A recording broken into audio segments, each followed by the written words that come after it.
$1.95 changed the course of a person's life.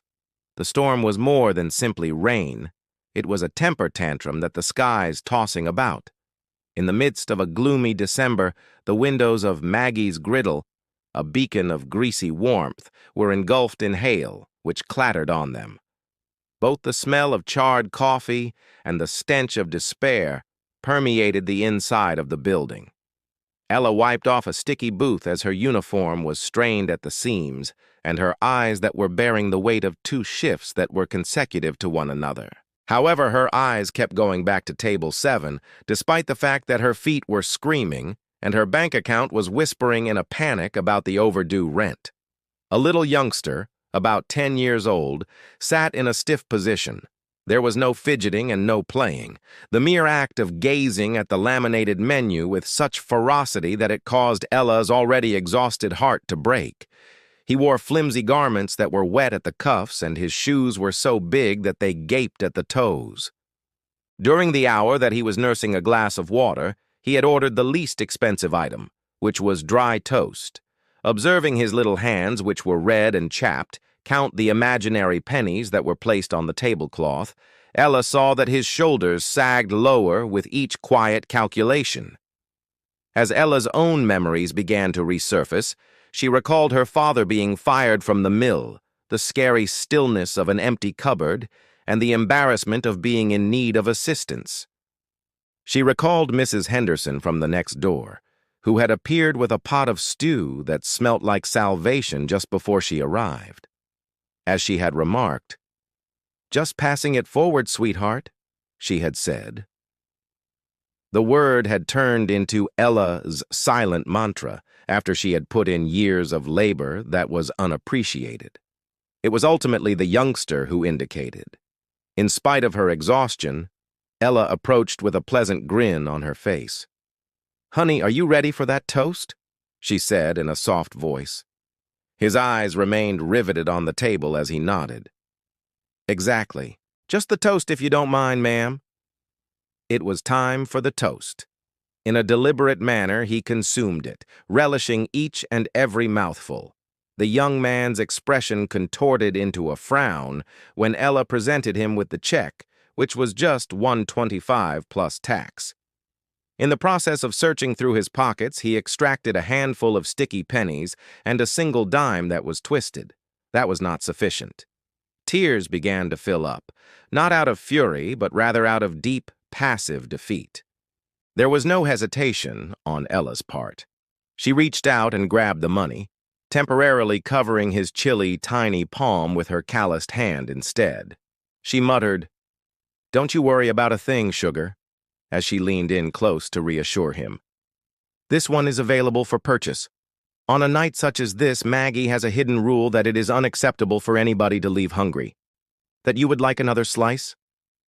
She gave him a wink and poured him a glass of milk without waiting for him to tell her what he thought. "I welcome you to Ella. Do you feel warm enough?" The little child looked, his incredulity contradicted by an overpowering sense of relief. He stutteringly said, "Thank you, Miss Ella," but his voice was heavy. "I'm Leo."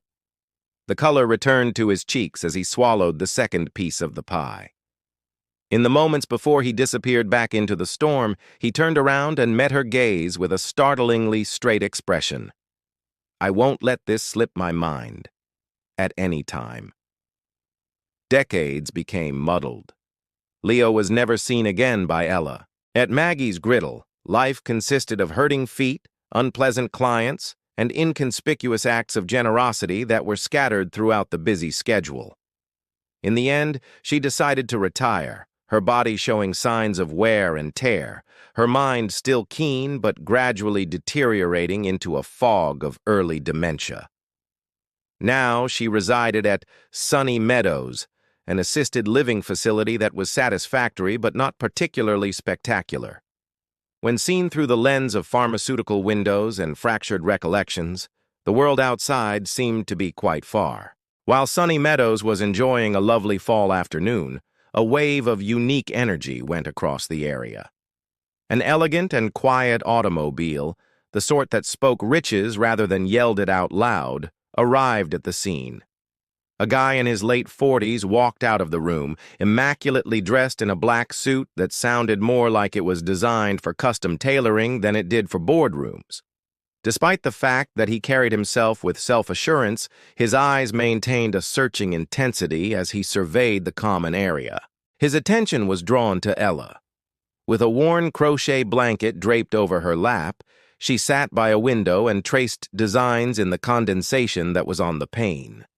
Despite the fact that time had left deep wrinkles on her face, the compassion that was there in her eyes remained. He did it in a leisurely and deliberate manner, squatting next to her chair and lowering himself down to her level. His tone was soft and with a deep tone. "Miss Ella?" She stared at him with a momentary expression of bewilderment, followed by a hazy familiarity. "Do I know you, young man?" He introduced himself by saying, "My name is Leo Thorne," while situating a worn picture on her lap. Maggie's Griddle was shown in the photograph, which was shot many years ago. Then he whispered, "Table 7," and prompted, "The storm of December, toast that is dry. You made the payment. I was given milk by you. You referred to me as a sugar." The pupils of Ella's eyes drew together. This caused her fingers to tremble slightly when she took up the photograph.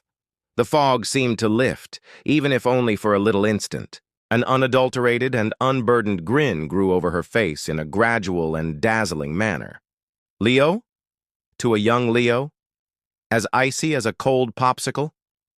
Through her extended fingers, she gently touched his face with a papery hand. "Take a seat. Warm at this moment." It was Leo's composure that broke.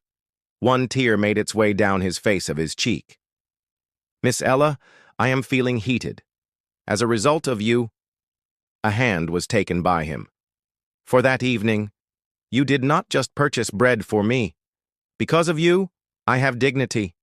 During a time when I felt like I was invisible, you showed me humanity. Something was touched off by you." He did not brag in his explanation, but rather he did it with calm respect. Leo had devoted his life to the field of neuroscience, especially the study of the brain's reaction to empathy and altruism.